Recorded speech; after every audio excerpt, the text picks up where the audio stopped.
Electric பீட்டரோ வச்சு நல்லா இதை பீட் பண்ணி எடுத்துக்கணும்.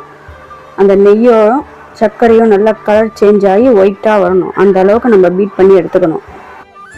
இப்போ பாருங்கள், கொஞ்சம் கலர் மாறி இருக்குது. இன்னும் நல்லா க்ரீமியாக வரணும். நான் கொஞ்சம் பீட் பண்ணிவிட்டு காமிக்கிறேன். இப்போ பாருங்கள், எவ்வளோ சூப்பராக முன்ன இருந்ததுக்கு இப்போ எவ்வளோ ஒயிட்டாக நல்லா க்ரீமியாக வந்திருக்கு. இப்போ நம்ம ஒரு சலடையை வச்சு நம்ம எடுத்து வச்ச கோதுமை மாவு, நீங்கள் இந்த இடத்துல மைதா மாவும் சேர்த்துக்கலாம். நான் ஹெல்த்தியாக இருக்கட்டும் கோதுமை மாவில் செய்கிறேன். அதுக்கப்புறம் கடலை மாவு, அதுக்கப்புறம் ரவை, அதுக்கப்புறம் ஒரு பிஞ்சு உப்பு, ஏலக்காய் பொடி, இது எல்லாத்தையும் நல்லா சலிச்சுட்டு உள்ளே சேர்த்துக்கலாம். இப்போ மாவை நல்லா சலிச்சாச்சு. ஒரு கரண்டியை வச்சோ